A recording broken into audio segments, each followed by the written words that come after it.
Hi, in these crazy Corona days, we decided to share with you one of the favorite places that we have in the Judean mountains. It's a little bit of a secret, but we in Shatur are trying to always to include in our tours some of those special secrets.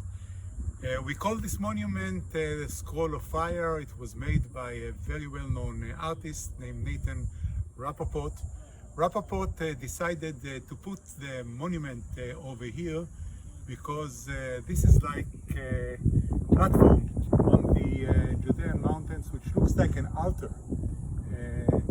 When I met him, he told me that the idea was that should be something that will remind people in the future the offering of Isaac, because he believed that the offering of Isaac by Abraham is something that we can compare to the offering of the Jewish people during the time of the Holocaust. So we are on a platform which looks like an altar, and actually we cannot show it to you on that video, but you could see from here almost the whole country. If you look to the north, you can see along the Mediterranean, sometimes up to Mount Carmel and Haifa.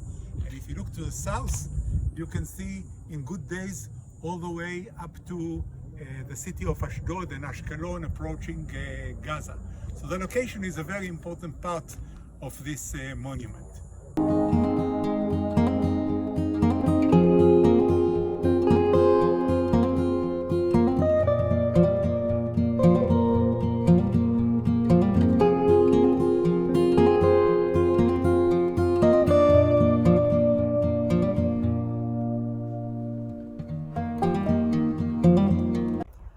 I was fortunate enough to meet Mr. Rappaport here at the time and got an explanation personally from him. And he insisted that when we bring people over here, we should not explain to them anything. Let them walk around, he said, and everyone will be able to get his own story. Actually, he said you should walk around 6 circles around the monument in memory of the 6 millions. And that will help you to look on that beautiful monument and to understand 6 special expectation of how to understand the history of the Jewish people till the Holocaust and from the Holocaust. We are looking on 2 columns which looks like a scroll. That's why we call it the Scroll of Fire. In purpose to read the scroll, as I've said, you have to look around, to go around and to have a look. And you have to look on it in 6 dimensions, not 3 dimensions, but 6 dimensions. You have to look on it from top to bottom. You have to look on it from left to right, and you have to look on it from bottom toward the top. The lower part of the monument is more physical. The middle part is something in between, and the upper part is basically spiritual.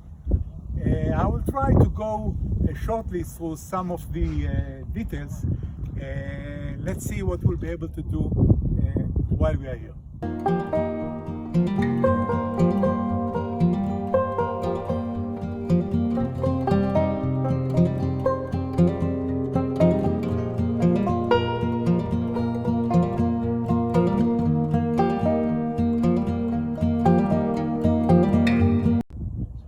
Let's try to concentrate on what we see in front of our eyes. Although in purpose to try to understand it, we cannot look on something which is bigger than 3 foot. Just look on what's between my hands. That's about 3 foot. That's about 3 foot. We can see people in the extermination camps. Basically children, led by that figure of the guy with the beard, which some people say that it should resemble Janusz Korczak, who was the leader of an educator that at the time, although he was able to save his life, he decided to go to the camp together with the kids. Look on the expressions that the faces are telling us, and look on the contrast of that expression of each one of those faces to the no face, to the helmets and bayonets, which represents the Nazi soldiers. If we go straight up, we can see that from that camp we have flames and kind of a spiritual part of the sculpture that we will talk about it later. Let's continue a little bit to the right.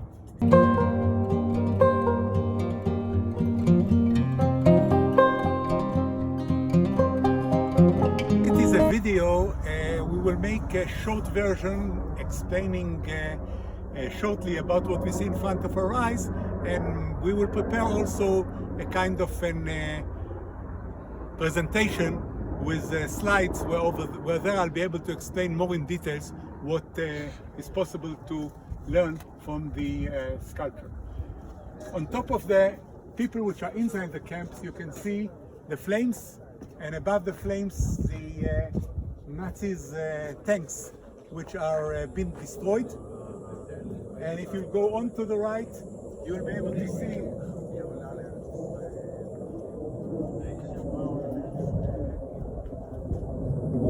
the people from the camp which are succeeding to get out, and on the upper part you can see that they are carrying a boat toward the promised land, toward the land of Israel, which is future. The poles of the tree, which was once a fence, becomes a tree, and the tree is with a blossom. And this is the orange tree, which is one of the symbols of the new reviving of the state of Israel.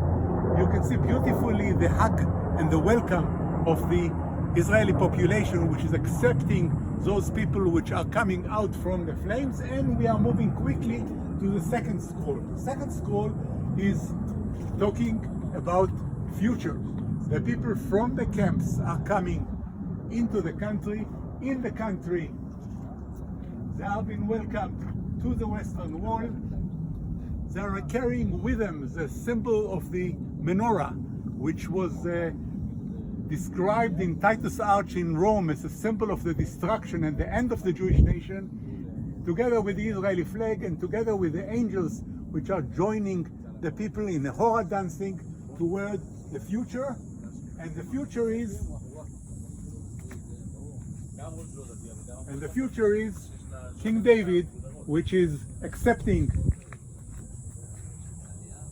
the people from the camps, playing the famous harp, raising the new flag of Israel. On top you can see Noach holding the arch, which is the symbolism of the arch that was after the destruction, the first destruction of the world that was done in the Mabul at the time.